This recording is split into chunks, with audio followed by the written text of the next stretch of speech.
পিচাস সুন্দরী। পর্ব ১। প্রেমিকার নাভিতে হাত বুলাতে বুলাতে নিচের দিকে যাচ্ছি। সে লম্বা হয়ে শুয়ে আছে। রাত ১ বিসর্গ ৩-৫ মিনিট। পুরো বাসা ফাঁকা।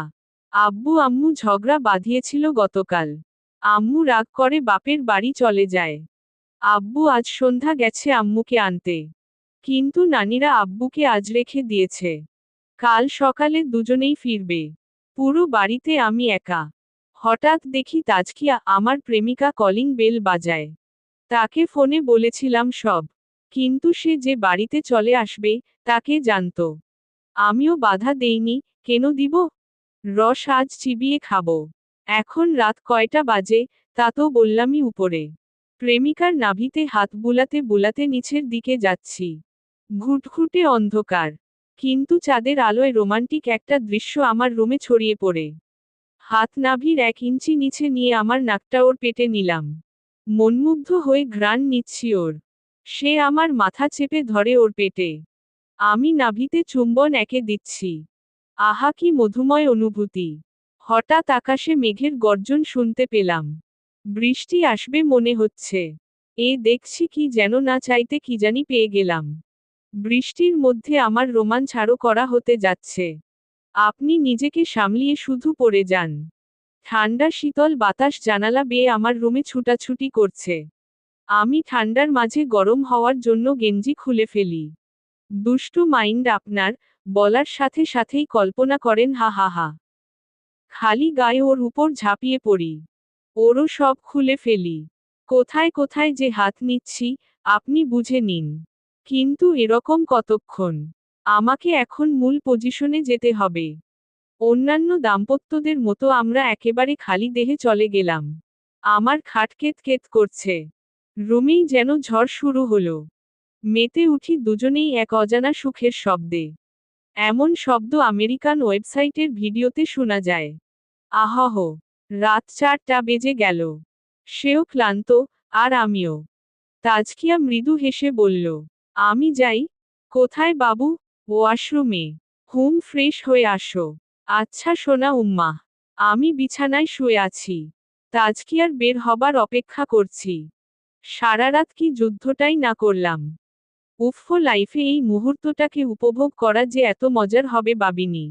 নিজেকে বীরপুরুষ বীরপুরুষ মনে হচ্ছে। কারণ সে তৃপ্তি পেয়েছে। অদ্ভুত কাণ্ড। তাজকিয়া ওয়াশরুমে ঢুকার ৩ সেকেন্ড পরেই আমার নাম্বারে কল আসে একটা। তাও তাজকিয়ার নাম্বার থেকে। আমি বেকুব হয়ে গেলাম। ও তো মাত্র ওয়াশরুমে গেল। কল রিসিভ করতেই তাজকিয়া ওপাশ থেকে বলল, হ্যালো। তোমার কি হয়েছে রিয়াজ? সারারাত ফোন অফ ছিল কেন? আমি কয়টা কল দিছি হিসেব আছে? আব্বুর নাম্বারে কল দিছিলাম রাত ২টায়। আব্বু বলল তুমি বাসায় একা আছো।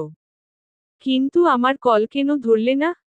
ওর কথাগুলো আমার এক কান দিয়ে সুন্দর মতো ঢুকলেও, অন্য কান দিয়ে আগুন হয়ে বের হচ্ছিল। তাজকিয়া বাড়িতে হলে এইটাকে? তাজকিয়াকে কি জবাব দিব? হাবলা হয়ে ফোনটা বিছানায় রেখে আমি ওয়াশরুমের সামনে যাই। দরজা খুলতেই দেখি, ভিতরে একটা বিড়াল চোখ বড় করে তাকিয়ে আছে আমার দিকে। আমি চিৎকার দিতেই বিড়ালটা চোখের সামনেই অদৃশ্য হয়ে গেল। এরপর আর কি? মুভির কাহিনীর মতো জ্ঞান হারাই ওখানেই। প্যান্ট ছাড়া। পিশাচ সুন্দরী। পর্ব ২। ওর কথাগুলো আমার এক কান দিয়ে সুন্দর মতো ঢুকলেও, অন্য কান দিয়ে আগুন হয়ে বের হচ্ছিল। তাজকিয়া বাড়িতে হলে এইটাকে? তাজকিয়াকে কি জবাব দিব? হাবলা হয়ে ফোনটা বিছানায় রেখে আমি ওয়াশরুমের সামনে যাই। দরজা খুলতেই দেখি, ভিতরে একটা বিড়াল চোখ বড় করে তাকিয়ে আছে আমার দিকে। আমি চিৎকার দিতেই বিড়ালটা চোখের সামনেই অদৃশ্য হয়ে গেল। এরপর আর কি? মুভির কাহিনীর মতো জ্ঞান হারাই ওখানেই। প্যান্ট ছাড়া। এলোপাতাড়ি কলিং বেলের শব্দে হুঁশ আসে আমার। লাফ দিয়ে উঠি। অগোছালো রুম আমার। প্যান্ট এক জায়গায়, শার্ট এক জায়গায় আর ছোটটাও অন্য জায়গায়। তাড়াহুড়ো করে লুঙ্গিটা পরলাম। এরপর দরজা আটকিয়ে সোজা নিচে নেমে এলাম। নিশ্চয়ই আব্বু আম্মু চলে এসেছে। দরজার সামনে এসে দরজা খুলতেই দেখি, তাজকিয়া, আম্মু, আব্বু তিনজনই দাঁড়িয়ে আছে। আমার দিকে এমনভাবে মুখ করে আছে, যেন চিড়িয়াখানার প্রাণী দেখেছেন উনারা। আমি আমতা আমতা করে বললাম, এমন করে কি দেখছো সবাই? আমি রিয়াজ। আমার কথার পরেই তাজকিয়া বলল, সেই 20 মিনিটের বেশি হবে বেল বাজিয়ে যাচ্ছি আমরা। তোমার দরজা খোলার নামই নেই। কল দিচ্ছি ধরতেছ না। হয়েছে কি তোমার? কি করতেছিলে? তাজকিয়ার কথা শেষ না হতেই আব্বু বলল, এক রাত বাসায় ছিলাম না বলে মদ এনে খেয়েছিস নাকি? মানে একা ছেড়ে দিলেই আকাশে উড়তে মন চায়? চোখ মুখ এমন গাঁজাখোরের মতো হলো কেন এক রাতেই? আব্বুরটার ফাঁকে এইবার আম্মুর কবিতা শুরু। তুই তো আমারে একটুও ভালোবাসিস না। কত চিন্তা করতেছিলাম, তোর কিছু হইলে আমরা কি নিয়ে বাঁচব? আমাদের কথা একটুও কি ভাবিস না তুই? দিল কান্না করে। আর আমার অবস্থা তখন কেমন বুঝতেই পারতেছেন। সারারাত গেল এক অমায়িক ঝড়, যে ঝড়ে আমি হয়ে আছি অমায়িক বোকাদা। ওদের কথা শুনে আমি আমার বাংলা ভাষাটাও ভুলে গেলাম। উত্তর কি দিব, দেওয়ার মতো কিছু হয়নি। যা হয়েছে তা বললে বিশ্বাস তো করবেই না। উল্টো মিথ্যা কথা বলতেছি বলে আরো কয়েকটি রচনা উপস্থাপন করবে। লুঙ্গিটা হাত দিয়ে ধরে হাবলার মতো ওদের দিকে তাকাই আছি। আর কি বা করার আমার? হুট করে সবাই আমাকে ধাক্কা দিয়ে ভিতরে ঢুকে গেল। আম্মু সোফায় গিয়ে বসে, আব্বু আর তাজকিয়া পুরো বাসা এমন ভাবে দেখছে, যেন আমি কোটি কোটি ডলার রাতে চুরি করে এনে দেয়ালের চিপায় চাপায় লুকিয়েছি। হঠাৎ তাজকিয়া আব্বুকে বলল, আঙ্কেল, আমি নিশ্চিত রিয়াজের রুমে গেলে কোনো ক্লু পাওয়া যাবে। চলুন রুমে। কথাটা শুনতাই আমার মাথায় 1.5 ইঞ্চি টাইপের একটা ধাক্কা লাগে। ওরা রুমে গেলে, জামা কাপড় ওমন দেখলে নিশ্চিত আরো বড় কোনো ঘটনা সাজাবে। রাতে তখন কন লাগিয়েছিলাম নাকি মনেও তো নাই। যদি লাগাই, তবে তো নিশ্চিত ওটা ফ্লোরে থাকবে। সর্বনাশ, এদের রুমে যেতে দেওয়া যাবে না। ভুলেও না। আমি এইবার মুখ উজ্জ্বল করে একটা ভেটকি দিয়ে ওদের সামনে গিয়ে দাঁড়ালাম। দাঁত কেলিয়ে কেলিয়ে বলতে লাগলাম, দেখো তাজু, রুমে কেন যাবে? হা হা হা। এসেছো, বসো, নাস্তা খাও। এরপর আস্তে ধীরে চেক করবে। উফফো, তোমার কপালে ঘাম জমেছে। কত গরম লাগছে তোমার। সোফায় বসো আম্মুর সাথে, আমি বাতাস করে দিচ্ছি। তাজকিয়া আমার কথা শুনে ভ্রু কুঁচকে আব্বুকে বলল, দেখেছেন আঙ্কেল, ওর মুখের হালটা দেখুন। হাসি আসতেছে না, জোর করে হেসে যাচ্ছে। আদেক্ষেতাও দেখাচ্ছে। ওর চেহারাতে চোরের চেহারা মিল খাচ্ছে। আমি নিশ্চিত রুমে কোনো গড়বড় করে রেখেছে। সব তথ্য রুমে গেলেই পাওয়া যাবে। চলুন আঙ্কেল, ভয় নেই। এই দাঁড়া দাঁড়া। তুমি আমার প্রেমিকা নাকি গোয়েন্দা? আমি কিছুই করিনি। কেন আমাকে সন্দেহ করে যাচ্ছ? তুমি আমাকে চিনো না বলো? আমি অমন ছেলে? আমি কোনো খারাপ কাজ করতে পারি বলো? ইমোশনাল ব্ল্যাকমেইল করে লাভ নেই। আঙ্কেল চলুন, ওর রুমে যাওয়া যাক। তাজকিয়া আমাকে ধাক্কা দিয়ে সিঁড়ি বেয়ে উঠতে লাগলো। আব্বুও তাজকিয়ার সাথে যাচ্ছে। মরণ আমার। বিয়ের আগেই আম্মু আব্বুকে পটিয়ে আমার সর্বনাশ করতেছে। বিয়ের পর কপালে কি আছে আল্লাহ জানে। আজ যদি রুমে কন্ড পায়, বিয়েটাও বাতিল হবে মনে হয়। আজাইরা চিন্তা করে কিছু হবে না। আমি ওদের আটকানোর চেষ্টা করি। আব্বা বলে চিৎকার মেরে ফ্লোরে পড়ে গেলাম। চোখ অফ করে ফেলেছি। তাজকিয়া উপর থেকে আওয়াজ দিয়ে বলল, অভিনয় বন্ধ করো। এসব তোমার রোজকার কাণ্ড। লাভ হলো না। আবার শোয়া থেকে উঠে ওদের পিছু নিতে লাগলাম। আমি উঠতে উঠতে আব্বু আর তাজকিয়া আমার রুমে ঢুকে গেছে। দরজার বাহিরেই ব্রেক করি আমি। সামনে আর যাওয়া যাবে না। লুঙ্গি হইলে লুঙ্গি। গায়ে গেঞ্জি নেই তো কি হয়েছে, এক দৌড়ে এখন রনির বাসায় চলে যাব। উল্টো দৌড় দেওয়ার জন্য প্রস্তুতি নেওয়ার সাথে সাথেই আব্বু তাজকিয়াকে বলল, শুধু শুধু তুমি আমার ছেলেটাকে সন্দেহ করেছ। দেখেছ, কত নিষ্পাপ ছেলে আমার। কথাটা কানখাড়া শুনেছি। হঠাৎ আব্বুর রূপ বদলে গেল কিভাবে। এক দৌড়ে আমি আমার রুমে গেলাম। বিশ্বাস করবেন না জানি, তবুও বলি, আমার বিছানা একদম গোছগাছ। প্যান্ট শার্ট কি সুন্দর করে গুছিয়ে রেখেছে কে যেন। রুম থেকে এক মিষ্টি গন্ধ ভেসে আসছে। বেকুব কিভাবে হয়, কাল রাত থেকে টের পাচ্ছি অদ্ভুত ঘটনা ঘটছে। রুম এত সুন্দর করে সাজালো কে?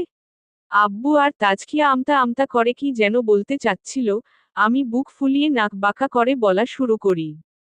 চুপ যাও। অনেক হয়েছে। আমার উপর কারো বিশ্বাস নাই। আমি এই সংসারে আর থাকবো না। বনবাসে চলে যাব আজই। আমার কথা শুনে আব্বু তাজকিয়াকে বলল, দেখেছ, ছেলেটা কত অভিমান করেছে, তুমি মানাও এখন। আমি নিচে গেলাম। এ বলেই আব্বু রুম থেকে বের হয়ে গেল। তাজকিয়া ওর ওড়নাটা কচলিয়ে যাচ্ছে। আমি এক পা করে ওর দিকে এগিয়ে যাচ্ছি।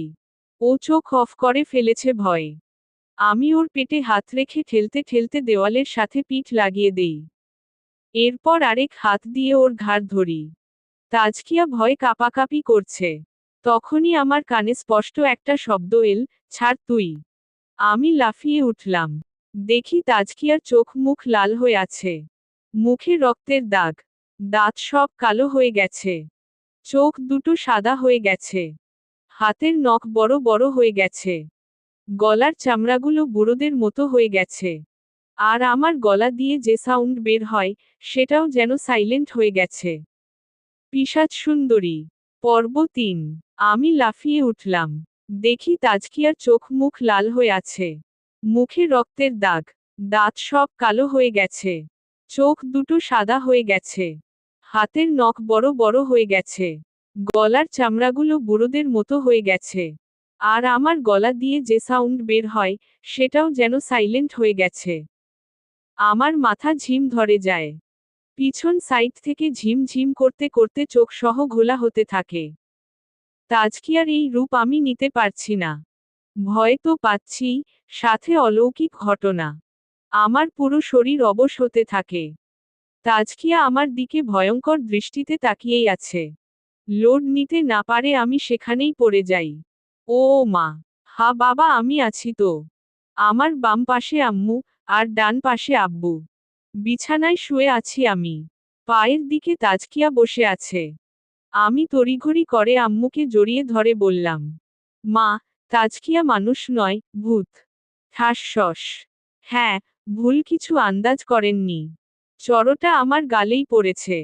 আমি গাল ধরে হাবলা হয়ে আম্মুর দিকে তাকিয়ে আছি। আম্মু রেগেমেগে বলল, পাগল হইলি নাকি? তোর আব্বুকে নিয়ে হাজার ঘটনা বল, কিন্তু আমার তাজকিয়া মাকে নিয়ে একটাও বাজে কথা বলবি না। আম্মুর কথা শেষ না হতেই তাজকিয়া হুড়হুড় করে কেঁদে দিল। কাঁদছে আর বলছে, দেখেছেন আন্টি, ও সব সময় এমন করে। আমাকে আর ভালো লাগে না ওর। কিছুক্ষণ আগে আমার ঘাড় ধরেছে মারার জন্য। পরে দেখি নিজেই অজ্ঞান হয়ে পড়ে গেছে। এখন উঠেই বলছে আমি ভূত। তাজকিয়ার কথা শেষ, আব্বুর কথা শুরু, দেখলি তো রিয়াজ। তোর মা টেনেটুনে আমাকেই বাসটা দিল। কেন? আমার সম্বন্ধে কিছু বলার আছে নাকি? আমি কি খারাপ কিছু করি? সব তোর দোষ, তোর জন্য তোর মা সুযোগ পায় আমাকে খোঁচা দেওয়ার জন্য। ধ্যাতো। বলেই আব্বু নাক বাঁকা করে বের হয়ে যায়। আব্বুর কাহিনী দেখে আম্মুও নাক বাঁকা করে রুম ত্যাগ করে। ওদের দুজনের কাহিনী দেখে তাজকিয়াও নাক বাঁকা করে বের হয়ে গেল। আমি অসহায় গালে হাত দিয়ে শুধু দেখেই গেলাম। কি হচ্ছে মাথায় কেন, কান দিয়েও ঢুকতেছে না। কাল রাত থেকে হাবলা হয়ে আসছি। ভূতের সাথে করলাম ফষ্টি নষ্টি। ভূতের চেহারা দেখলাম তাজকিয়ার মুখে, শেয়ার করতে গেলে চর খাচ্ছি। আমি কি আসলেই হাবলা? ভূত কি আমাকে হাবলা পেয়েছে নাকি? আর তাজকিয়া কি আসলেই ভূত? নাকি ওর মুখে আমি ভূত দেখেছি? নাকি ভূত ওর গায়ে ভর করেছিল? নাকি আমার মাথায় সমস্যা? না না না, নিতে পারছি না। আমাকে এখন রহস্য বের করতে হবে। কিন্তু কিভাবে? ডক্টরের কাছে যাব? নাকি কবিরাজের কাছে? এ খোদা, আমার এখন কি করণীয়? যা হবার হবে। আমি কবিরাজের কাছেই যাব। ভূত থাকলেও চলে যাবে, আর আমার মাথায় গ্যাস্ট্রিক, না সরি সমস্যা থাকলেও নেমে যাবে। কারণ ভূত আছে কিনা, সেটা শিওর হলেই আমি বাঁচি। বিছানা ছেড়ে উঠে ওয়াশরুমে গেলাম। গোসল করতেছি। আয়নার দিকে তাকালাম। না মানে, বিভিন্ন হরর মুভিতে দেখেছি আয়নাতে ভূত থাকে। আর এইটাও জানি, আপনিও তেমন কিছুই ভাবতেছেন, যে এখন কিছু হবে। হা হা হা, আপনাকে হাবলা বানিয়ে দিলাম। আমার সাথে কিছুই হয়নি এখন। ওয়াশরুম থেকে বের হয়ে নিচে আসি। বাহ, বাহ, কি ভালো পরিবার আমার। সবাই টেবিলে বসে খাবার খাচ্ছে, অথচ আমাকে একবারও ডাকেনি। আমার ভাবনার মাঝেই আম্মু আমাকে দেখে ফেলেছে। আম্মু বলল, কিরে তোর ক্ষুধা লেগেছে? লাগলে খেয়ে নিতে পারিস। আমার মেজাজ খিটখিটে গরম হয়ে যাচ্ছে। তাজকিয়া আসার পর থেকেই এরা যেন রত্ন পেল।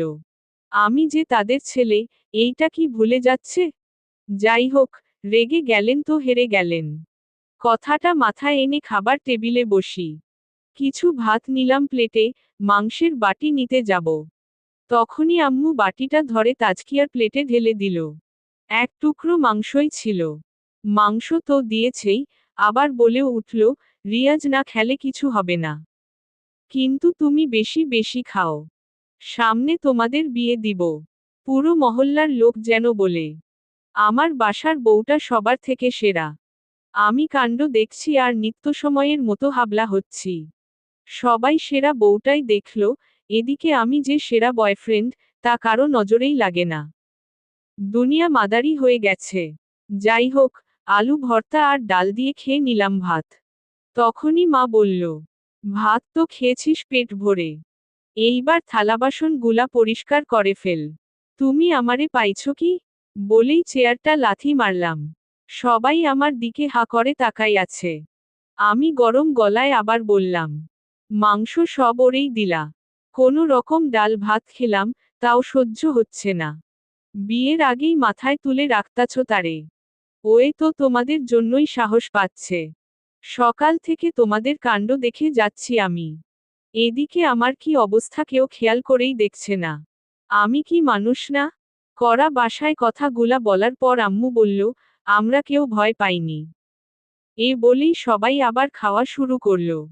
যাহহ শেষ অবধি বাসায় ইজ্জতটাও হারালাম। ফোনটা পকেটে নিয়ে বের হয়ে গেলাম আমি। কল দিলাম রনিকে। হ্যালো রিয়াজ বল। তুই কই বন্ধু? আমার জীবন তো শেষ হয়ে গেল রে। কি হয়েছে আবার? বন্ধু ভূত পিছু নিয়েছে আমার। হা হা হা হা। ও মারে, কেউ আমার হাসি থামা। শালা ভূত বলে কিছু আছে নাকি? শেষমেশ তুইও? আচ্ছা আচ্ছা ঠিক আছে। বল ভূত তোর কি সর্বনাশ করেছে? ভূত করেনি, আমি ভূতের সাথে রাতে সে করেছি। বুঝলাম না, কল দিয়েই এত মজার মজার জোকস শোনাচ্ছিস কেন? সেই হচ্ছে বন্ধু। তুই বেডা ফোন রাখো। কলটা কেটে দিলাম। কেউ বিশ্বাস কেন করছে না? না, আমি কবিরাজের কাছেই যাব।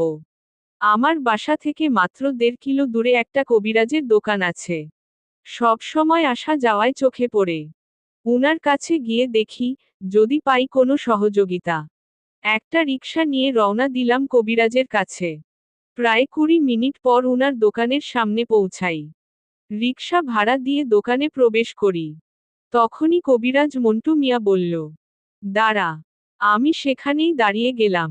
উনি আমার দিকে নিজেই হেঁটে হেঁটে আসলো। হাতে একটা অদ্ভুত লাঠি, আর মাথায় সাদা লম্বা চুল। গায়ে পাঞ্জাবি, এবং মুখ ভর্তি দাড়ি। উনাকে দেখেই ভয় পাচ্ছি আমি। উনি আমার কাছে এসে বলল, মেয়ে ভূত। রাতে ওর সাথে সহবাস করেছিস। দিনেও অন্যের চেহারায় তাকে দেখতে পাস। তাই না? হ্যাঁ হুজুর হ্যাঁ। হুজুর, আমাকে বাঁচান। কেউ বিশ্বাস করে না আমার কথা। একমাত্র আপনিই বলার আগেই বুঝে গেলেন। এ বলেই আমি হুজুরের পায়ের কাছে চলে গেলাম। পা ছাড়। শুন, আমি যেভাবে বলবো, ওইভাবে করবি। হ্যাঁ বলুন। বাসায় যাবি, অপেক্ষা করবি পিশাচটার জন্য। তাকে মনে মনে ডাকবি। সে আর তাজকিয়ার চেহারায় নয়, তার নিজের আসল চেহারা নিয়ে তোর সামনে আসবে। তুইও তার সাথে হেসে হেসে কথা বলবি। ওর কাছে যাবি।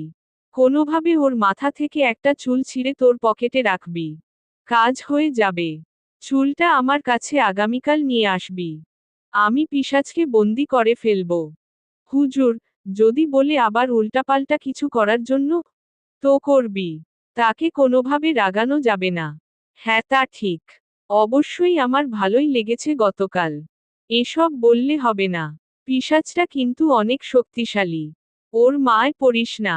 নিজেকে কন্ট্রোল রাখবি। আচ্ছা হুজুর। নে, এই তাবিজটা পকেটে রাখো। যদি দেখিস পিশাচটা তোকে মেরে ফেলার চেষ্টা করে, তবে তাবিজটা ওর কপালে চেপে ধরবি। এতে কি হবে? সে যন্ত্রণা সহ্য করতে পারবে না। তৎক্ষণাৎ পালিয়ে যাবে। অন্তত এই যন্ত্রণা তার 24 ঘন্টা থাকবে।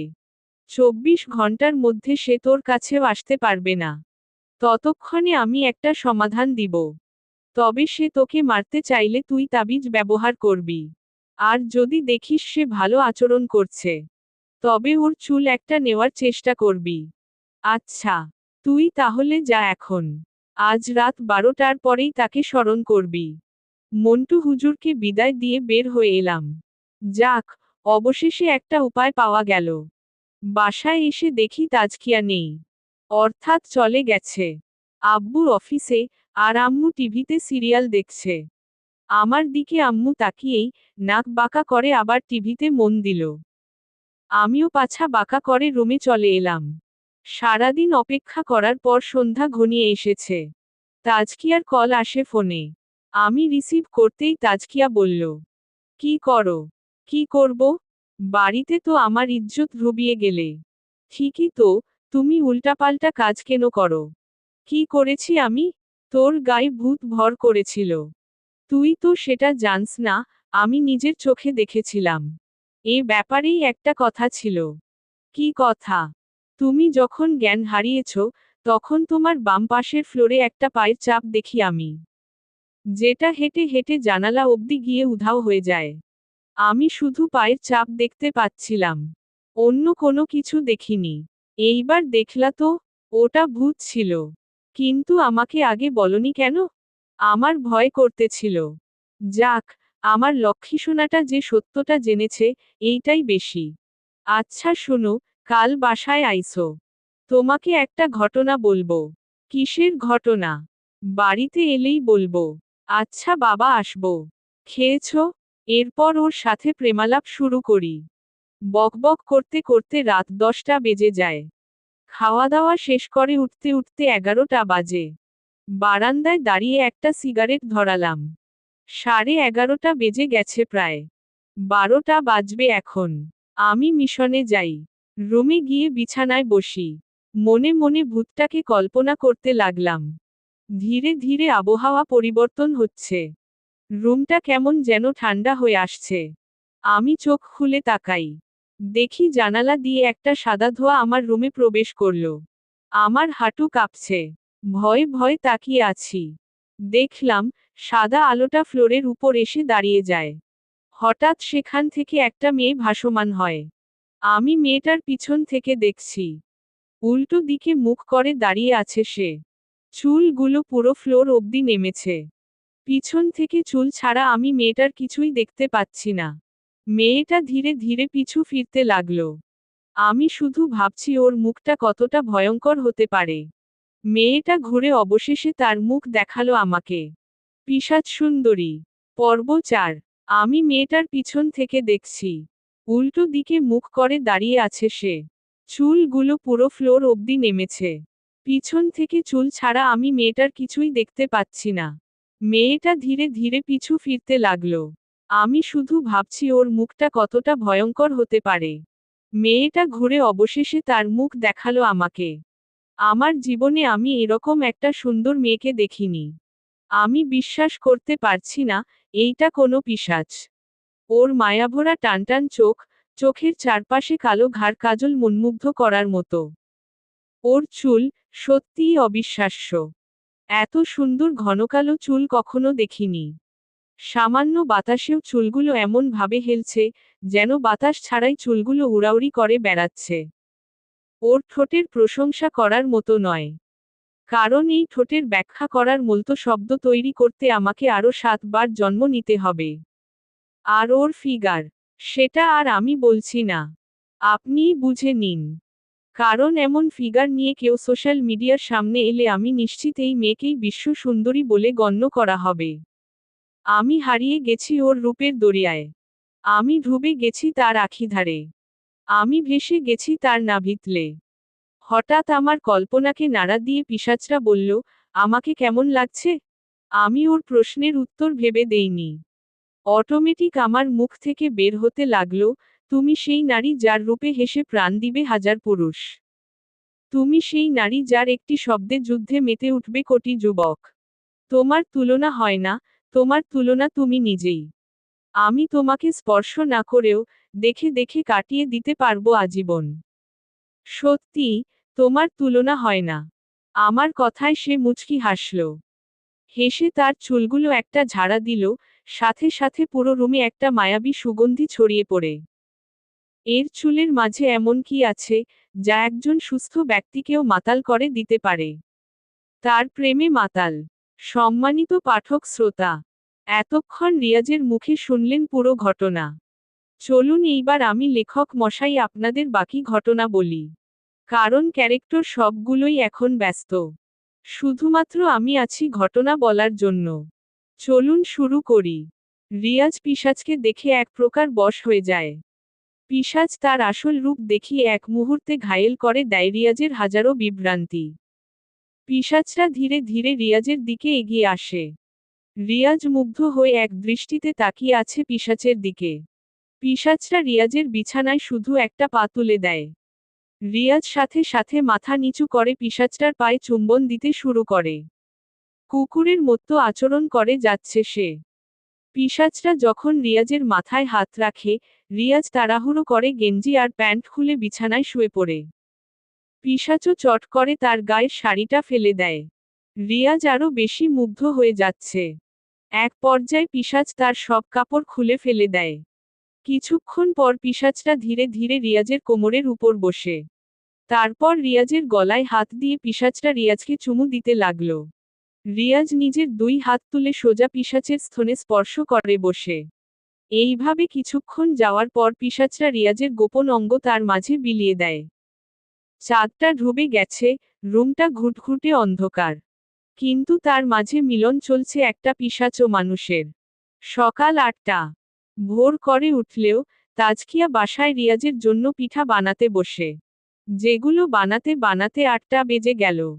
গতকাল রিয়াজকে প্রচুর টর্চার করেছে। আজ আর তা করবে না। কারণ রিয়াজের মা সহই সেদিন প্ল্যান করেছে রিয়াজকে টর্চার করবে। শীতকাল, গরম গরম পিঠা তৈরি করে তাজকিয়া রিয়াজদের বাসায় আসে। ততক্ষণে 9টা বেজে গেল। রিয়াজের আম্মু দরজা খুলেই দেখে তাজকিয়া। উনি পিঠার বক্সটা হাতে নেয়। এরপর তাজকিয়া বলল, আন্টি, রিয়াজ কোথায়? ঘুমাচ্ছে এখনো? কেন, আজকেও টর্চার করবে নাকি আমার ছেলেকে? তবে যাই বলো, কাল অনেক মজা পেয়েছি হাহাহা।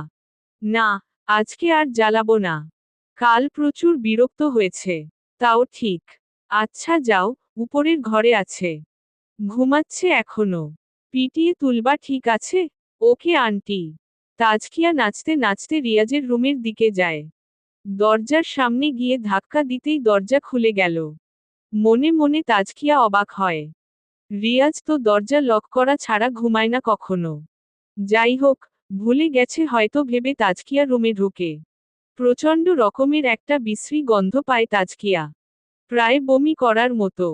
তাজকিয়া রিয়াজের দিকে তাকিয়ে দেখে, রিয়াজ উলঙ্গ হয়ে বিছানায় শুয়ে আছে।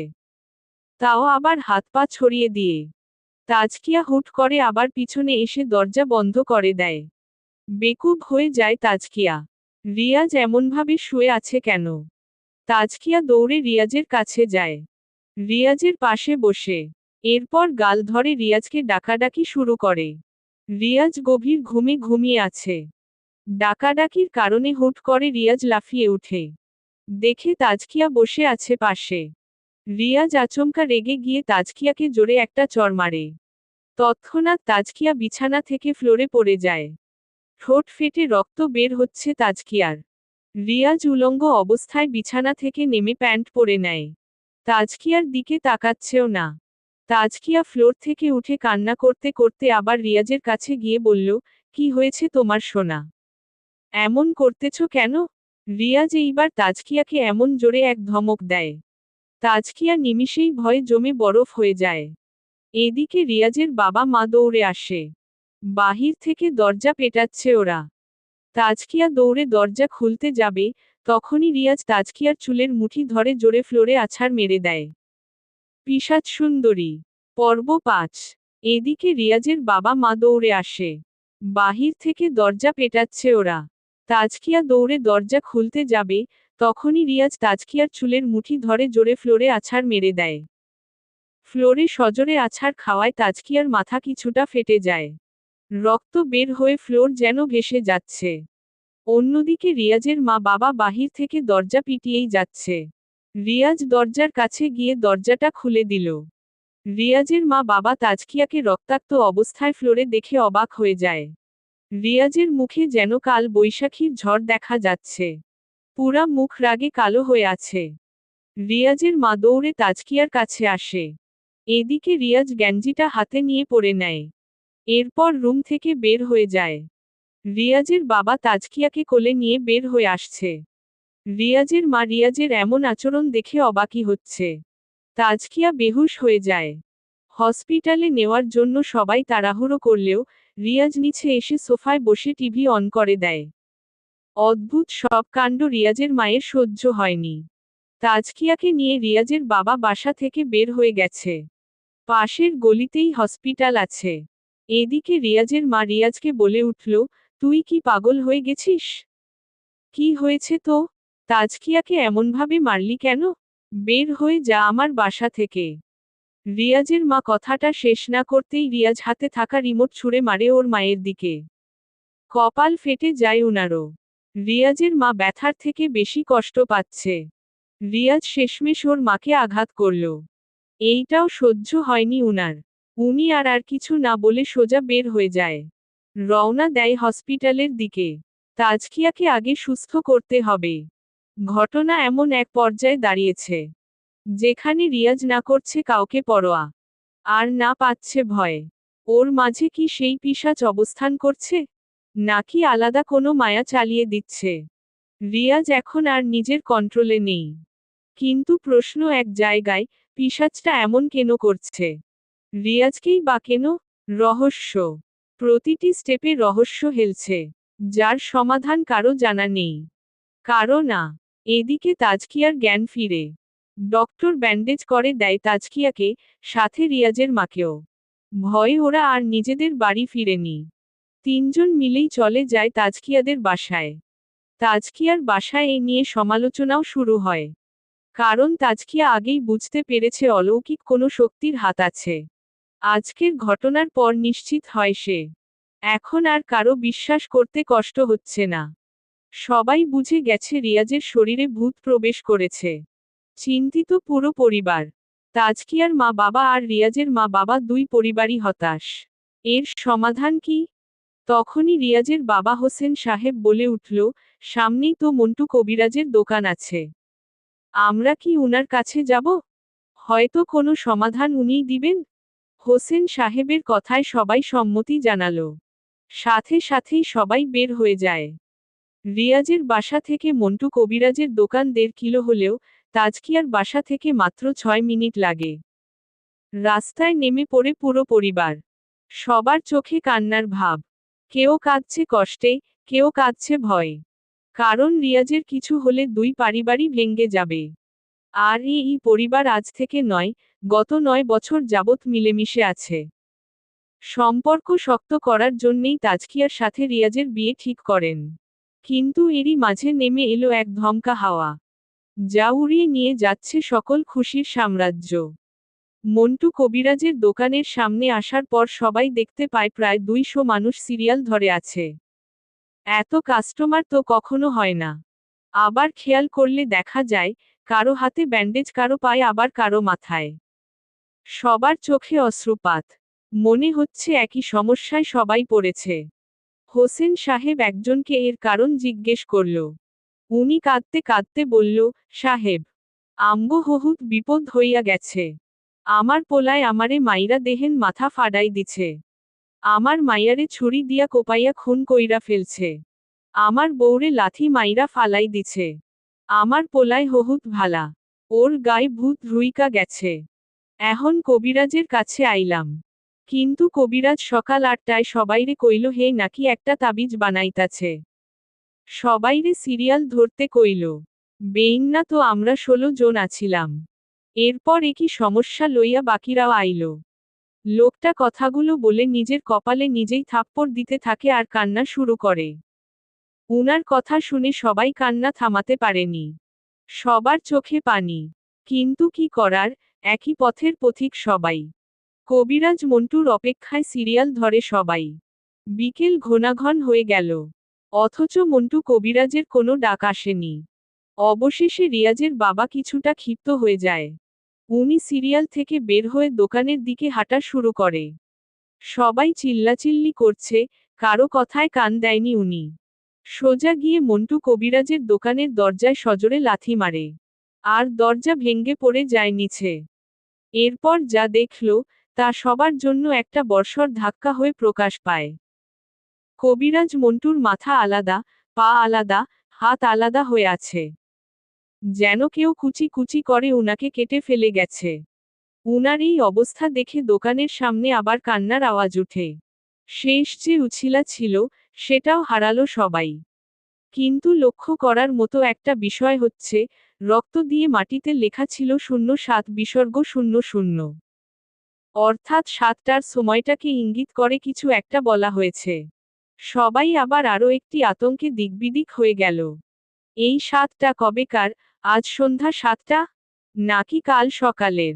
আর কি হবে 7টায়? কোনো বর্ষর ঝড় আসবে? শেষমেশ আর কোনো উপায় না পেয়ে সবাই মাঠে বসে পড়ে। জীবনের মায়া ছেড়ে দিয়েছে কয়েকজন। একজন বসা থেকে হুট করে উঠেই বলল, আমার আর কি বাকি আছে? পুরো পরিবার হারালাম। 7টায় হয়তো সেই অশরীরীর হাতে আমাকেও মরতে হবে। তার চেয়ে বরং এখনই মরে যাই। অন্তত কষ্ট পেয়ে মরতে হবে না। বলেই উনি রস্তা থেকে একটা লোহা নিয়ে নিজের গলায় নিজেই ঢুকিয়ে দেয়।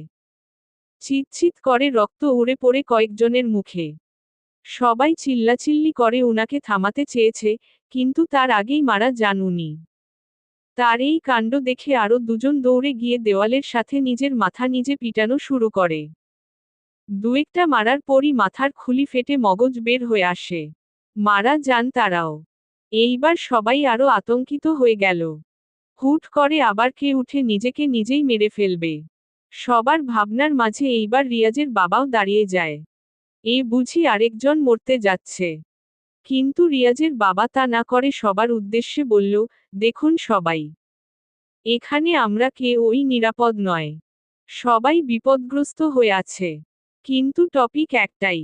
আমাদের ছেলেদেরকে কোনো এক ডাইনি বশ করে নিয়েছে। খেয়াল করলে দেখবেন, কোনো মেয়ের গায়ে সেই ডাইনি প্রবেশ করেনি। কোনো বৃদ্ধ ব্যক্তির দেহেও না। শুধু যুবক ছেলেদের বশ করেছে। এর কারণ কি? কেউ বলতে পারে? রিয়াজের বাবার প্রশ্নের জবাব কারো কাছে নেই। কারণ এইটা একটা রহস্য, যা পূর্বে ব্যাখ্যা করার শক্তি নেই কারো। ঘটনাস্থলে যা হচ্ছে বা হবে, নিজের চোখে দেখার পর বিশ্লেষণ করার শব্দ পাবে। এর আগে সবাই শুধু দর্শক। সবাই মাথা নিচু করে ফেলে। রিয়াজের বাবা আবার বলল, জানি উত্তর কারো কাছে নেই। কারণ এমন হবে আমরা কখনো ভাবিনি। হুট করে হয়ে গেছে। এখনো হয়ে আসছে। আর সামনেও হবে। কিন্তু আমরা মানুষ। আমরা হার মানতে পারি না। জন্মের আগে আমরা যুদ্ধ করে এসেছি। আমরা প্রতিটি মানুষ এক একটা যোদ্ধা।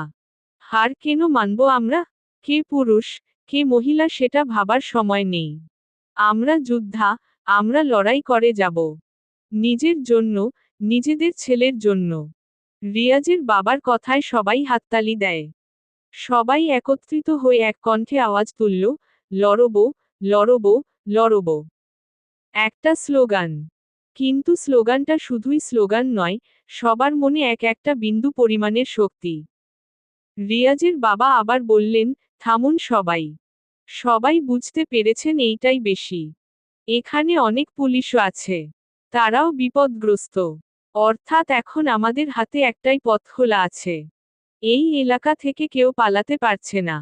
এলাকার সীমানায় একটা মায়াজাল পড়েছে। এ এলাকায় নেটওয়ার্কও বন্ধ হয়ে গেছে। তাই অন্য এলাকার বা শহরের মানুষ আমাদের অবস্থার ব্যাপারে জানে না। আমরা সবাই যার যার বাড়িতে যাই। সন্ধ্যার অপেক্ষা করি। যদি আমাদের মাঠে নামতে হয়, তবে আমরা নামব। কিন্তু পরিস্থিতি বুঝে শুনে। মনে রাখবেন, যারা মরেছে মরে গেছে। যারা বেঁচে আছে, অন্তত তাদের বাঁচাতে হবে। আকাশটা আজ ভয়ঙ্কর রূপ ধারণ করেছে। বাতাসটা কেমন যেন হিংস্র হয়ে যাচ্ছে। দেহে স্পর্শ হওয়া মাত্রই যেন কারো আশার ইঙ্গিত দিচ্ছে। সবাই সবার ঘরে অবস্থান করলেও, প্রতিটি মানুষ জানালার পাশে দাঁড়ানো। সবার চোখ বাহিরে। 6:30 বাজে। আর 30 মিনিট পর কি হবে, কি হতে যাচ্ছে, সেই দৃশ্য দেখার অপেক্ষা। আরেকটা কথা, যে ছেলেগুলোকে পিশাচরা বশ করেছে, তারা কেউ ওই বাসায় নেই। প্রতিটি ছেলেই গায়েব। তারা কোথায় গেছে সবার অজানা। ঘড়ির কাঁটা টিকটিক করে এগিয়ে যাচ্ছে। সময় যতটা ঘনিয়ে আসছে, সবার ভিতরে ভয়ের চাপটা বেড়েই যাচ্ছে। কিছুক্ষণ পরেই 7টা বাজবে।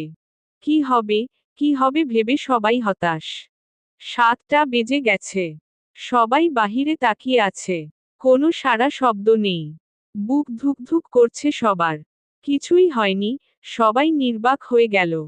জানালা থেকে চোখ সরাতে যাবে, তখনই শুরু হয় ঝড়। প্রচুর বাতাস বইতে লাগলো বাহিরে। শুধু প্রচুর না, মাত্রাধিক বাতাস বইতে শুরু করে। বাহিরে যাদের গাড়ি পার্কিং করা ছিল, গাড়িগুলো বাতাসে উড়ে অন্য বাড়ির সামনে গিয়ে পড়ছে। রাস্তার পাশে কয়েকজনের দোকানপাট ভেঙে বাতাসে উড়ে যাচ্ছে। ঘূর্ণিঝড়ের মতো এক পলকে সব উতালপাতাল করে থেমে যায় বাতাস। এরপর আচমকা একটা চিৎকার শুনতে পায় সবাই। খুবই ভয়ানক চিৎকার। সবাই তাকায় সেদিকে। আর দেখে, প্রতিটি যুবক ছেলে মাতালের মতো কাঁদতে কাঁদতে হেঁটে আসছে। ওদের গলার স্বর খুবই ভয়ানক হয়ে গেছে। কোনো জন্তুর শব্দের মতো। আর সব থেকে বেশি অবাক করার বিষয় হচ্ছে, সবার সামনে এবং মাঝে রিয়াজ হাঁটছে। যেন সবার লিডার সে। কিন্তু এরা হেঁটে কোথায় যাচ্ছে? সবাই জানালা দিয়ে শুধু তাকিয়ে কাণ্ড দেখে যাচ্ছে। তাজকিয়া কান্না করতে করতে বেহুশ হবার অবস্থা। এদিকে আচমকা প্রতিটি যুবক মানুষের ঘরের দরজা ভাঙ্গা শুরু করে। এরপর বাসার ভিতর থেকে মহিলাদের বের করে কামড়াচ্ছে। রিয়াজও একটা মহিলার ঘাড় ধরে কামড় মেরে দিয়েছে। মহিলার গায়ের রক্তে রিয়াজের মুখ রক্তাক্ত হয়ে যায়। জানালা দিয়ে সবাই এসব দেখছে আর কান্না করে যাচ্ছে। কারণ কিছুক্ষণ পর সবার উপর হামলা আসবে। ওরা একটা একটা বাসা টার্গেট করছে, আর খুন করছে। কেউ কান্না করছে, কেউ বমি করে দিচ্ছে আর কেউ এসব সহ্য না করতে পেরে অজ্ঞান হয়ে গেছে।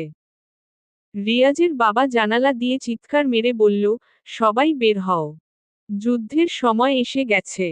কিন্তু একটা লোকও বের হয়নি। সবাই ভয়ে দাঁড়িয়ে আছে। রিয়াজের বাবা বুঝতে পারে, ভয় কেউই এগিয়ে আসবে না।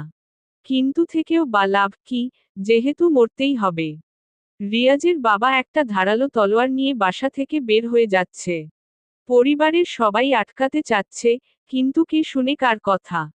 উনি সবাইকে ধাক্কা মেরে বেরিয়ে আসে। বাহির থেকে দরজা লক করে দেয়।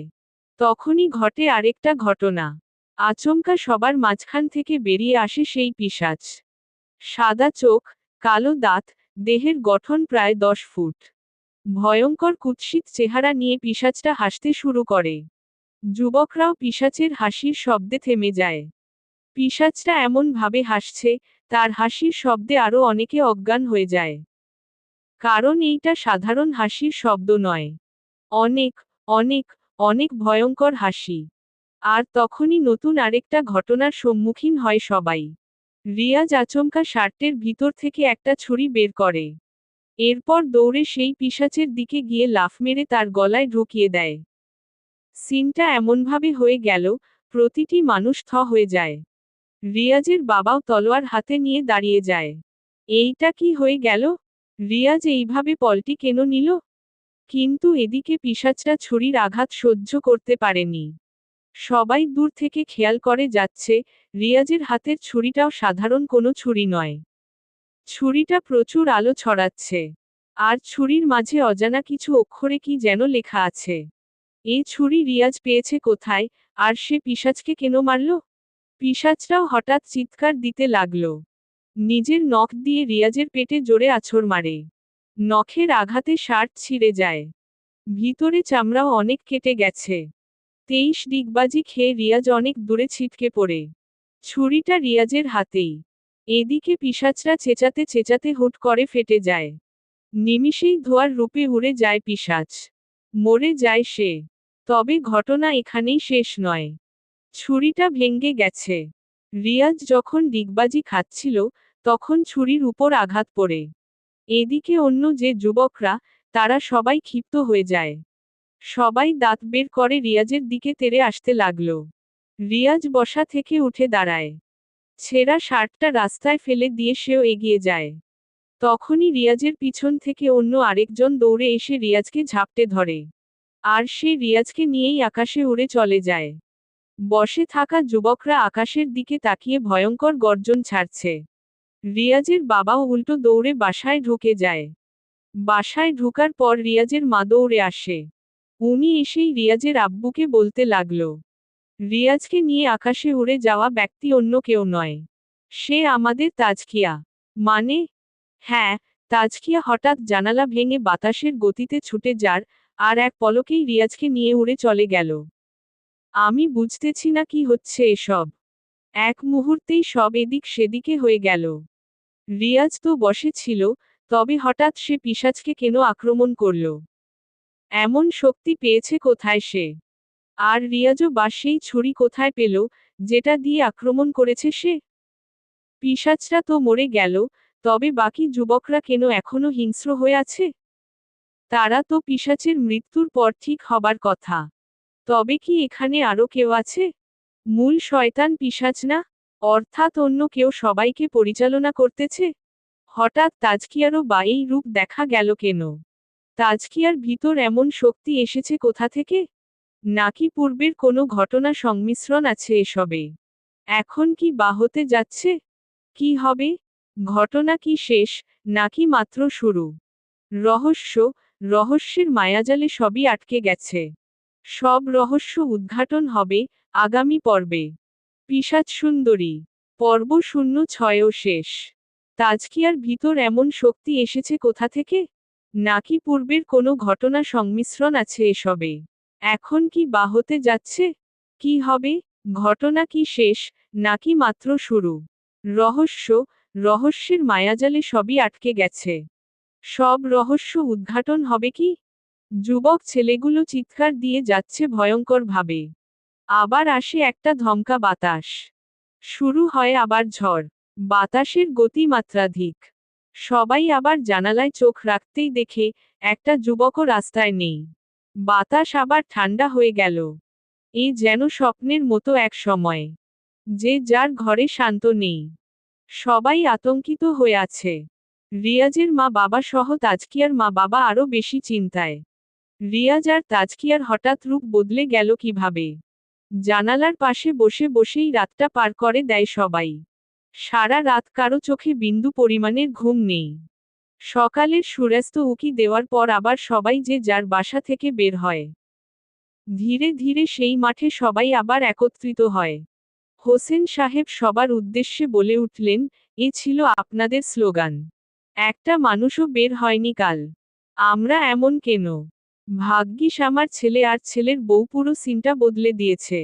নয়তো আমি দুয়েকটাকে মারার পর নিজেই শহীদ হতাম। কিন্তু কি লাভ হতো? বাকিরা আপনার উপর আক্রমণ করত। মারা সবাই এমনিই যেতেন। মূল জিনিস ভয়। ভয়ের জন্য পুরো রাষ্ট্র আমাদের চালাচ্ছে। মুসলিম কান্ট্রিতে বসে রাষ্ট্র ধর্ম ইসলাম না বলার সাহস পাচ্ছে কেউ। আমাদের হাতে নেই কিছু। আমরা লড়াই করতে পারি না। আমাদের পূর্বপুরুষের কথা আমরা ভুলে যাই। যাই হোক, উদাহরণ হিসেবে আপনাদের একটা ঘটনা দেখালাম। কিন্তু মূল একটাই, আমরা ভয় পাব না। আমরা একত্রিত থাকলে কোনো অশরীরী কেউই আমাদের ক্ষতি করতে পারবে না। নিশ্চয়ই সবার মনে আছে 1971 সালের কথা। হোসেন সাহেবের কথাতে লজ্জিত হয়ে মাথা নিচু করে রাখে সবাই। আর তখনই সবার পিছন থেকে রিয়াজ বলে উঠল, তার চেয়ে বড় শক্তি হচ্ছে আমাদের মস্তিষ্ক। রিয়াজের কথায় পিছন ফিরে তাকায় সবাই। তাজকিয়া আর রিয়াজ একসাথে দাঁড়িয়ে আছে। রিয়াজ আর তাজকিয়া হেঁটে হেঁটে সবার সামনে আসতেছে আর বলতেছে, হ্যাঁ মস্তিষ্ক। দেহের শক্তি আমাদের ততক্ষণ কাজে দিবে, যতক্ষণ আমরা হয়রান না হব। কিন্তু মস্তিষ্ক হয়রান হয় না।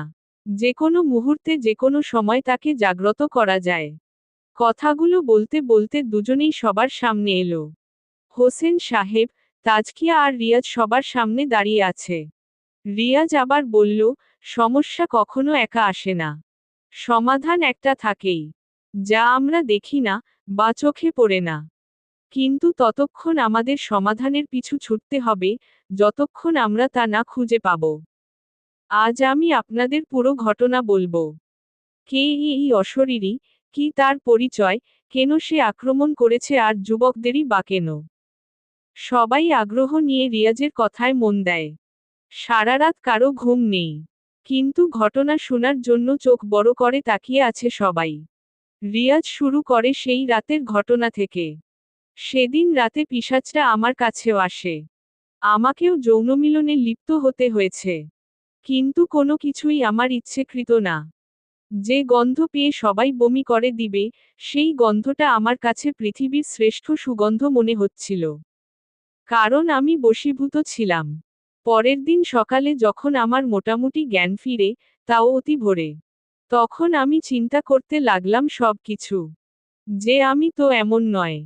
তবে এমন হয়ে গেলাম কিভাবে? মনে পড়ে তাবিজের কথা। কারণ এই তাবিজ পকেটে আসার পর পিশাচকে আমার ভালো লাগা শুরু হয়। এর আগে তো ভয় পেতাম। অর্থাৎ সবকিছুর পিছনে মন্টু কবিরাজের হাত। আমি নিশ্চিত হবার জন্য পকেট থেকে তাবিজটা বের করে বাসার বাহিরে ফেলে দিয়েছিলাম। কিন্তু সকালটায় পিশাচের আরেকটা মিশন শুরু হয়। কিছুক্ষণ বাদেই পিশাচটা আসে। গন্ধে আমার বমি আসতেছিল, কিন্তু গলা অবধি আসার পরই আমি গিলে ফেলি। আমি এমনভাবে পিশাচের সাথে আচরণ করেছি যেন আমি এখনো তার বশ। পিশাচ আমার হাত ধরে কি যেন পড়তে লাগলো। আর আমি জ্ঞান হারাই। যখন জ্ঞান ফিরে, তখন আমি নিজেকে আবিষ্কার করি একটি গুহায়, যেখানে এলাকার সব যুবক উপস্থিত। কিন্তু মূল কথা হচ্ছে, প্রতিটি যুবকের আচরণ স্বাভাবিক না। কারণ তারা পিশাচের হাতে বন্দি বশ। শুধুমাত্র আমি নর্মাল ছিলাম। কাউকে বুঝতে না দিয়ে আমিও অভিনয় করে যাচ্ছিলাম। তখনই সবার সামনে হাজির হয় মন্টু কবিরাজ। সে এসে সবাইকে বলতে লাগলো, তোমরা আজ 7টায় এই এলাকার প্রতিটি মানুষকে হত্যা করবে। ওদের রক্ত খেয়ে অচল করে দিবে। আমি জানি, তোমরা পারবে। কারণ এখন তোমরা হিংস্র জানোয়ারের থেকেও বেশি ভয়ঙ্কর। কথাগুলো বলে কন্টু কবিরাজ চলে যায়। আমি ধীরে ধীরে তার পিছু নেই। সব যুবক আমাকে দেখে কিছুই করছে না, কারণ আমাকে মারার কোনো অনুমতি পায়নি তারা। এর মূল কারণ হচ্ছে, মন্টু কবিরাজ যেটা করতে বলবে সবাই শুধুমাত্র সেটাই করবে।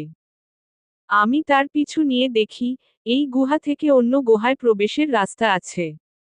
ভিতরে গিয়ে দেখি কবিরাজ মন্টু একটা পুতুলের সামনে দাঁড়িয়ে আছে। আমি আলমারির পিছন গিয়ে লুকিয়ে পড়ি। কবিরাজ মন্টু পুতুলটার বুক থেকে একটা ছুরি বের করে। আর সাথে সাথেই পুতুলটা পিশাচে পরিণত হয়। অর্থাৎ এই পুতুলটাই পিশাচ। আর এই পিশাচের অস্তিত্ব তৈরি করেছে মন্টু কবিরাজ। এইবার পুরো বিষয়টা ক্লিয়ার। আমি লুকিয়ে দেখে যাচ্ছি।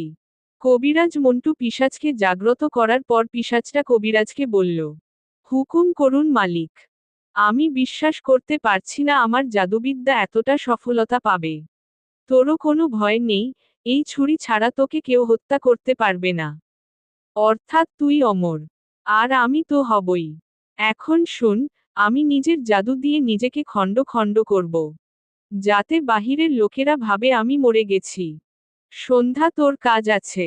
আগে আমি এই মিশন শেষ করে আসি। জি মালিক। এরপর মন্টু কবিরাজ আবার পিশাচের বুকে ছুরিটা ঢুকায়। পিশাচটা আবার হয়ে যায় পুতুল। আমি নোটিশ করলাম মন্টু কবিরাজ টেবিল থেকে একটা বই নিল। কিছুক্ষণ বইয়ের দিকে তাকিয়ে সে বইটা আবার টেবিলে রাখে। এরপর ডান দিকে গিয়ে একটা সিঁড়ি বেয়ে উপরে উঠে যায়। আমার বুঝতে বাকি রইল না যে আমি এখন মন্টু কবিরাজের দোকানের নিচে। ভূমির নিচে তার এই সাম্রাজ্য। আর এখানেই সে করে বেড়াচ্ছে যত শয়তানি জাদুবিদ্যা। মন্টু কবিরাজ উপরে যাওয়ার পর আমি বের হলাম। এরপর টেবিলে গিয়ে বইটা হাতে নিয়েছি। বইয়ে তার উদ্দেশ্য মোতাবেক কিছু চিত্র আর চিত্রের নিচে কিছু লেখা আছে। প্রতিটি পৃষ্ঠার উপর তারিখ দেওয়া আছে। এই বই প্রথম লেখা শুরু হয় 2004 সাল থেকে। অর্থাৎ বহু বছর ধরে তার এই পরিকল্পনা চালে আসছে। আমি বইটা পড়া শুরু করি। সেখানে যা বুঝতে পেরেছি, তা হচ্ছে সে অমর হবে। পুরো দুনিয়ায় রাজত্ব করবে। এই পুতুলকে কাজে লাগিয়ে প্রতিটি যুবকদের সেক্সুয়ালি অ্যাট্যাক করেছে। কারণ সেক্সুয়ালি টপিকটা যুবক কেন, প্রতিটি ছেলেকেই কাবু করতে সক্ষম। প্রতিটি যুবককে দিয়ে তার পরিবারকে মারধর করেছে, কেউ খুন করেছে। যার মূল উদ্দেশ্য একটাই, সবাইকে হিংস্র বানানো। কিন্তু শুধু যৌনমিলনের জন্য কেউ বশ হয়নি। প্রতিটি ছেলেই আমার মতো পিশাচের কবলে পড়ে মন্টু কবিরাজের কাছে এসেছিল। আর মন্টু সেই একই তাবিজ সবার কাছে দিত। আর তাবিজের সাথে বিশ্বাস করার জন্য কিছু কাজ দিত, চুল নেওয়ার ব্যাপারটা। তাবিজরা তখনই জাগ্রত হয়ে বশীভূত করতে সক্ষম হতো, যখন পিশাচরা তাবিজ থাকা অবস্থায় যৌনমিলনে লিপ্ত থাকত। এতে যুবকদের মস্তিষ্ক কন্ট্রোল করার শক্তি চলে যেত কবিরাজ মন্টুর কাছে। তবে ততক্ষণ সবাই বশ থাকবে, যতক্ষণ তাবিজটা যুবকদের কাছে থাকবে। পিশাচরার মৃত্যু কেউ দিতে পারবে না। এই পিশাচের মৃত্যু একমাত্র সেই ছুরির আঘাতে হবে, যে ছুরি তার বুকে লাগানো। তবে ছুরিটা অন্য কোথাও ঢুকালে হবে না, বরাবর পিশাচের গলায় মারতে হবে। এতে পিশাচের শ্বাস বন্ধ হবে আর মারা যাবে। প্রতিটি যুবকদের দিয়ে একটি গ্রামের মানুষদের হত্যা করবে মন্টু। এরপর সবার মাথার মগজ দিয়ে সে তৈরি করবে একটা তৈল।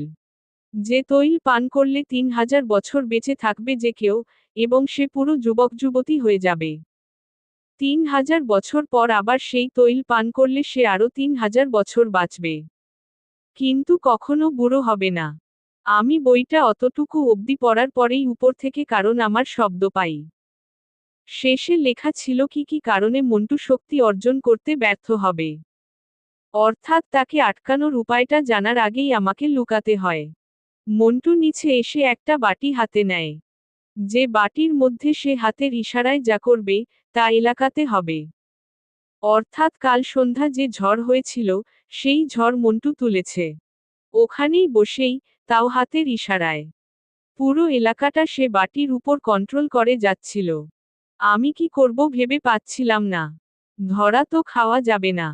তাই নিজের মস্তিষ্ককে প্রেসার দিতে লাগলাম। তখন আমার মাথায় আরেকটা বুদ্ধি আসে। এসব জাদুবিদ্যা শেখার একটা না একটা বই তো অবশ্যই আছে। সেটা বের করতে হবে।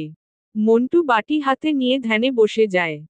এই সুযোগ নিয়ে আমি ধীরে ধীরে বের হই। উনার পিছনের দিকে টেবিল। তাই টেবিলের উপর চোখ বুলাতেই একটা বড় বই দেখতে পাই। সেখান থেকে আমি মাত্র 3টা মন্ত্র মুখস্থ করেছিলাম। একটা হচ্ছে যে কারো দেহে প্রবেশ করা। আরেকটা হচ্ছে বাতাসের গতিতে ছুটে যাওয়া, আর অন্যটা উড়ে যাওয়া। 4 নাম্বারটা মুখস্থ করব, তখনই মন্টুর মুখ থেকে জোরে আওয়াজ বের হচ্ছিল। আমি বুঝে গেছি ধ্যান শেষের দিকে। তাড়াহুড়ো করে দৌড়ে চলে যাই অন্য গুহায়, যেখানে সব যুবক বশীভূত করা। কিছুক্ষণ পর দেখি পিশাচ আর মন্টু রুমে আসে। আমিও বাকি যুবকদের মতো ভয়ঙ্কর ভাবে গর্জন ছাড়ার চেষ্টা করে যাচ্ছিলাম। মন্টু কবিরাজ এসে সবাইকে নির্দেশ দিল গ্রামের প্রতিটি মানুষকে কামড়ে মারার জন্য। একটাও যেন না বাঁচে। আর পিশাচকে নির্দেশ দিয়েছে প্রতিটি মানুষের মাথা সংগ্রহ করে গুহায় আনার জন্য। মন্টুর কথা শুনে সব যুবকরা হুড়হুড় করে গুহা থেকে বের হতে লাগল। এই গুহা থেকে পরের গুহা, এরপর সিঁড়ি বেয়ে উপরে উঠে যাচ্ছে সবাই। দলের মধ্যে আমিও মাতালের মতো হেঁটে যাচ্ছি। যাওয়ার সময় দল থেকেই হাতটা বের করে টেবিল থেকে ছুরিটা নিয়ে নিলাম। যেহেতু উপরে উঠার সময় এই জায়গা দিয়ে যেতে হয়। কবিরাজ মন্টুও এখানে নিরাপত্তা রাখেনি। কারণ সে জানে সবাই তার বশীভূত। আমি ছুরিটা প্যান্টের খোঁচায় শার্টের ভিতরে রাখি। এরপর দলের সাথে এলাকায় প্রবেশ করি। যখন সবাই মানুষকে কামড়াতে লাগলো, তখন যদি আমি বসে থাকতাম, তবে আমাকে সন্দেহ করত মন্টু। আমি অপেক্ষায় ছিলাম পিশাচটা কখন আসবে। সে না আসা অবধি আমাকে অভিনয় করে যেতেই হবে। বাধ্য হয়ে আমিও একজনকে কামড়ে মেরে ফেলি। কতটা অনিচ্ছুকভাবে অভিনয় করতে হচ্ছিল আপনারা বুঝতেছেন। ঠিক তখনই পিশাচের আগমন, আর আমি সুযোগটা কাজে লাগিয়ে আক্রমণ করি। পিশাচের নখের আছড়ে আমার চামড়া ছিঁড়ে যাওয়ায় বুঝতে পারি আমার আলাদা শক্তি নেই। এই হিংস্র যুবকদের নিশ্চয়ই মন্টু গায়েবী নির্দেশ করে দিবে আমাকে মারার জন্য। কিন্তু আমাকে বাঁচতে হবে। লড়াই করার মতো শক্তি আমার নেই। পেট থেকে প্রচুর রক্ত যাচ্ছে। তাই আমি আমার দেহ থেকে বের হয়ে তাজকিয়ার দেহে প্রবেশ করি। আর তাজকিয়ার আত্মাকে আমার দেহে প্রবেশ করাই। মন্ত্রটা ছিল, আচনি সাচরি অমালা ভিন্তি। তখন তাজকিয়া নয়, আমি ওর দেহ নিয়ে আমার বডিটাকে বাতাসের গতিতে ধরি, আর উড়ে যাই। বই থেকে সেই 3টা মন্ত্র কাজে লাগিয়ে বেঁচে যাই। আমি জানি মন্টু এখন চিন্তায় পড়ে যাবে। তার কাছেও বিষয়টি রহস্যজনকভাবে উপস্থাপন হবে। সে আজ রাতে প্ল্যানিং করবে কিন্তু আমাকে আক্রমণ করবে না। সতর্ক হবে সে। এদিকে আমার বডিকে নিয়ে আমি আমাদের ছাদে যাই। ওখানে গিয়ে তাজকিয়ার দেহ ছেড়ে আবার আমার দেহে আসি। মূল কথা হচ্ছে, উন্ধিক্সই আকয়ান্স ভোগ্রুইসনুরি। একদমই রিয়াজ সবার উদ্দেশ্যে কথাগুলো বলেই মন্ত্রটা উচ্চারণ করে। এই মন্ত্রের আরেকটা রহস্য আছে। এই মন্ত্র পড়ার পর তারাই জ্ঞান হারাবে, যারা একঘেয়ে থাকবে। রিয়াজ এখানে পুরো ঘটনা বলার পিছনে একটা রহস্য আছে। সেটা হচ্ছে সবাইকে একমনে নিয়ে আসা। অর্থাৎ বইয়ে রিয়াজ আরেকটা লাইন পড়েছিল। সেখানে লেখা ছিল, একমনে হইয়া বাচাল বন্ধ করিবে আগালমাচাল। অর্থাৎ অনেকগুলো মস্তিষ্ক একত্রিত হয়ে যখন একটা ব্যাপারেই চিন্তা করবে, তখন এই মন্ত্র বলল সবাই অদৃশ্য হয়ে যাবে। পরিকল্পনা বরাবর কাজ করেছে।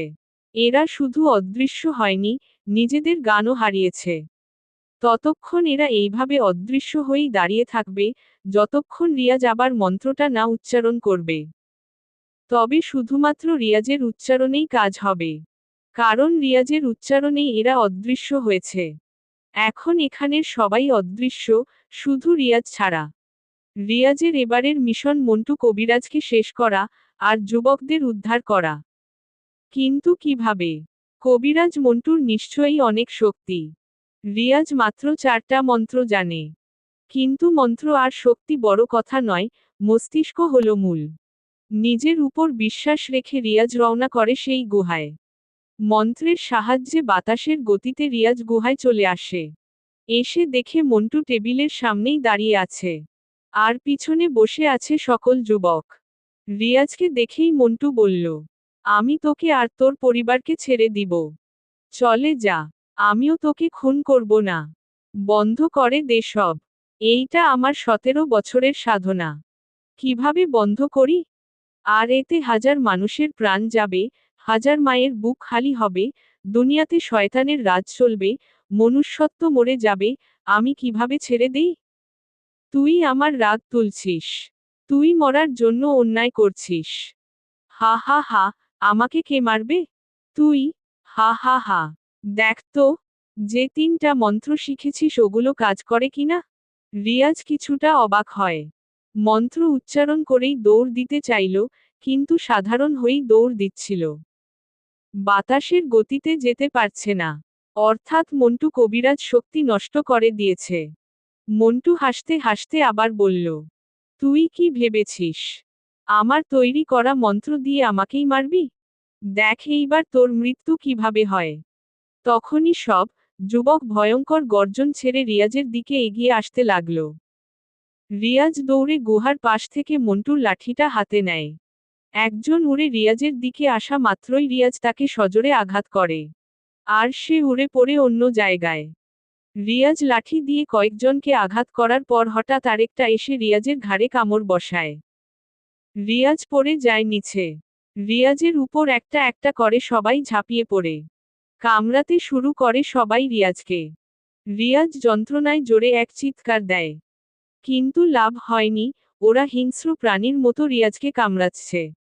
একজন হঠাৎ করে রিয়াজের হাতে কামড় বসিয়ে রগ আর হাড্ডি সহ টেনে বের করে ফেলে।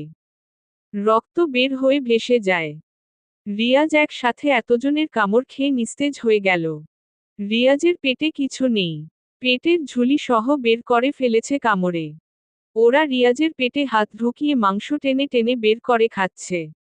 হুট করে আরেকজন রিয়াজের ঘাড়ে পা রেখে মাথাটা টান দিয়ে ছিঁড়ে ফেলে।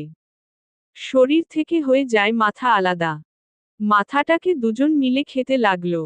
আরেকজন পা ধরে টেনে নিয়ে যায়। রিয়াজের পা কামড়ে খাচ্ছে আরও 4 জন মিলে। এইভাবে শরীরের প্রতিটি অঙ্গ ছিঁড়ে হিংস্র যুবকরা দল বেঁধে খাচ্ছে। মন্টু কবিরাজ অট্টহাসিতে মেতে ওঠে। বোকা মন্টু, রহস্যের খেলায় রিয়াজের থেকে তুই এক কদম পিছনে। বলেই রিয়াজ সিঁড়ি থেকে লাফ মেরে মন্টুর গলায় ছুরি ঢুকিয়ে দেয়। মন্টু ছুরির আঘাত খেয়ে অদৃশ্য হয়ে গেল। রিয়াজ দৌড়ে সিঁড়ি বেয়ে উপরে উঠে। দেখে মাঠে মন্টু গলা ধরে কাতরাচ্ছে। রিয়াজ আবার দৌড়ে গিয়ে মন্টুর একটা হাত কেটে ফেলে। হাতের ইশারায় মন্টু জাদু করে। এখন ইশারা দিতে না পারায় মন্টুর জাদুশক্তি ক্ষয় হতে লাগল। রিয়াজ এইবার মন্টুর একটা পা কেটে ফেলে। মন্টু মাটিতে পড়ে ধরপড় করতে লাগল।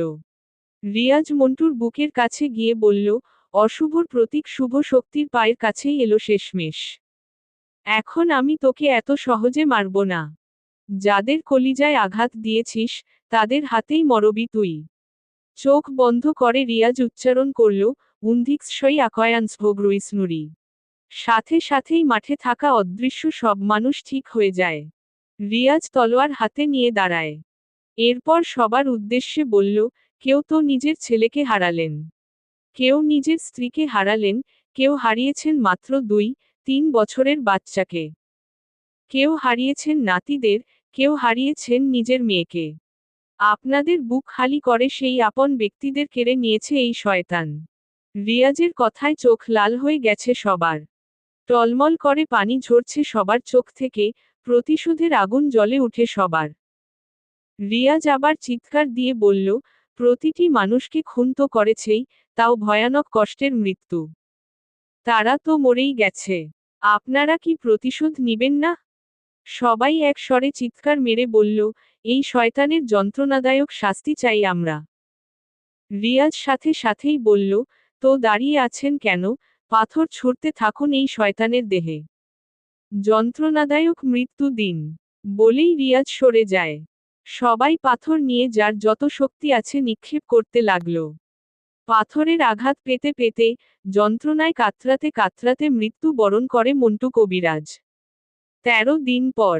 আজ রিয়াজ আর তাজকিয়ার বাসর রাত। আমি বলবো না ঘোমটা খোলো, তুমি সবগুলাই খোলো। তর সইছে না আমার। সব হবে দাঁড়াও। কিন্তু রিয়াজ আমার একটা প্রশ্ন।